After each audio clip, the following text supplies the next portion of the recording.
There are no kings in America, ever.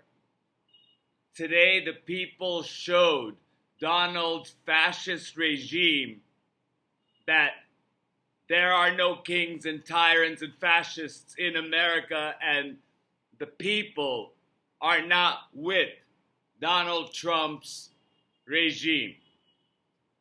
Welcome to Law and Society. Please subscribe.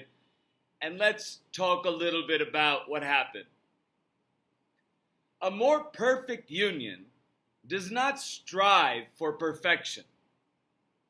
It strives for a more perfect union. A more perfect. Our founding fathers had the wisdom to know that perfection is an ideological construct rather than a factual physical enterprise. Perfection is subjective, but the pursuit of a more perfect union is objective and full of the united purpose to be better than our current selves. And that is what we saw in the massive protests today. Bettering ourselves is a constant endeavor. It requires labor, learning, self-reflection, criticism, humility, lessons that failures teach, moments of success, and rare moments of triumph. Today was such a moment of triumph. Today, America was united, and America united to quilt our national fabric back together. Today's No Kings protests were a resounding success. Peaceful, massive, creative, fun. The largest display of our constitutional right to free speech and peaceful assembly in the history of our country. That's what America is about. Not Republican lies, not their fear-mongering about hate rallies, not their lies about Antifa and domestic terrorists. Americans neutralized all their dishonest talking points just by walking peacefully together with one message.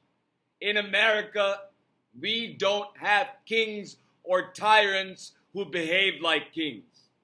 And remember, this is just the beginning. These protests will continue if Donald's tyranny continues.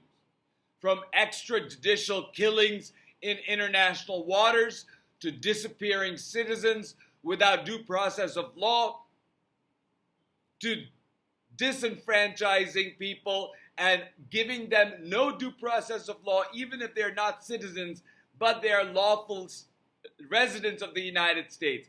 And even if they're undocumented, they have the right to due process of law. And Donald Trump keeps denying them that. Keeps intimidating peaceful protesters with arbitrary presidential rules and live military drills like they were happening in California today while there were protests. From sabotaging our economy to depriving millions of Americans of basic health care. The longer these policies continue, the louder the American people will get. We will protest, we will be heard, and our republic will endure. There are just too many pro-democracy patriots for fascists to take over our republic. We will not let it happen. Today, people of all ages came out.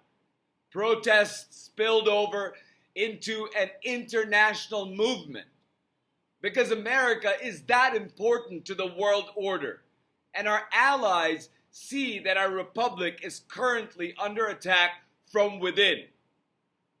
It is heartening to see other countrymen join our cause to keep American democracy alive for future generations.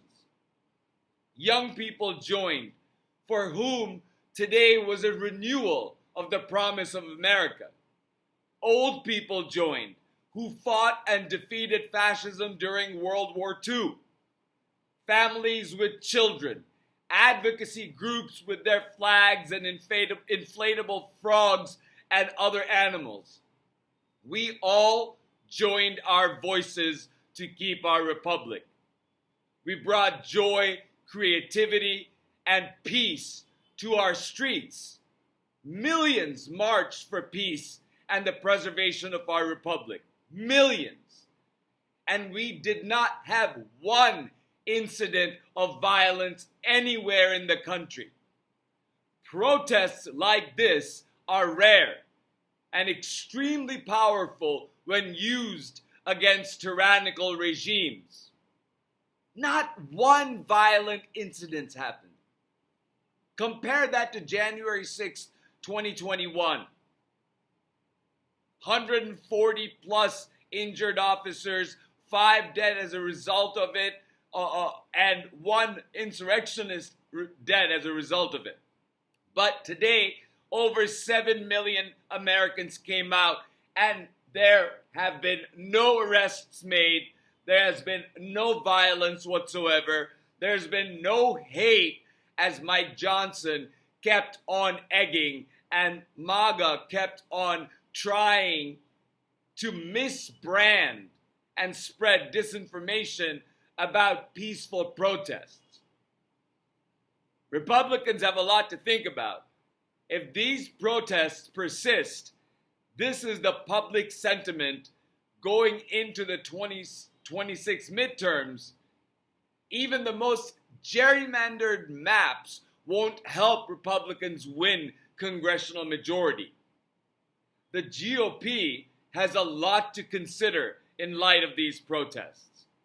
First, they have to acknowledge that today's protests were peaceful, because they were. It's factual. No arrests were made. There was no unrest. Completely peaceful. They have to accept that the American people are not happy that the GOP cannot govern. But will the Republicans get the message? Will Donald's fascist regime even consider the massive opposition to his concepts? We kind of get the idea that he won't by what he posted on Truth Social, an AI-generated video of him flying a fighter and shitting on protesters. That is how his regime is looking at what happened today. But that is a grave mistake. As Dr. Heather Cox Richardson says, such a big turnout means businesses and institutions that thought they must cater to the administration to appeal to a majority of Americans will be forced to recalculate. So, at the very basic crux of it, these companies that have been capitulating are seeing millions come out peacefully, and they're seeing the weight of the people, we the people, and they have to really think, where do we go from here? We move forward. Americans move forward. We keep advocating for those who are being illegally detained. We let corporations know how we feel through our wallets and our protests. We keep standing up against Donald Trump's tyranny on American streets. We take him to court every time he overreaches into our basic freedoms. We keep calling him out as he sabotages our government and collapses our economy. We cannot let up. Now's the time to drive the message into American hearts. We are a republic. We are a nation of laws. We are a nation of immigrants. We are flawed, but we are a force for good in the world. That force comes from our diversity, not our fear of what we don't understand. And if we are to preserve this greatness of America, We have to reject MAGA's disinformation and Donald Trump's tyranny. I'll leave you with this. When I turned on my computer on January 6, 2021, I was expecting to see protests at the Capitol. I had even gone out and warned about the building of a seditious conspiracy before January 6th. I issued my first warning on November 10th of 2020, and I specified seditious conspiracy as being one of the principal charges that will come out of what we were witnessing. And two groups, Oath Keepers and Proud Boys, were convicted of seditious conspiracy. But I did not really expect what I was going to witness. Nothing could have prepared me for what we saw happen that day. I could not, it exceeded what I expected would happen. And I turned on my computer today with the same anticipation and a little bit of anxiety because I didn't want the events of January 6th to repeat again in any way. And I was pleasantly surprised to be reassured that most Americans are peaceful, law-abiding patriots. Nothing like January 6th happened. None of the rallies, as MAGA said they would be, were violent or riddled with hate. There were no clashes with the police. Today, our Constitution won. And it won because we stood up for it and used its awesome power to reject tyranny. We have to keep this up for as long as it takes. We have to empower our Constitution that gives us the power. It is a cyclical relationship that we are tied to, a sacred experiment that has been going on for nearly 250 years, and it is incumbent upon us, of all of us Americans and all pro-American forces around the world, to keep rallying for our republic. With that said, stay peaceful, stay joyful. Remember to always speak out for the truth. Remember to like, share, and subscribe. And I will talk to you very soon. I'm really happy today. Thank you, everybody.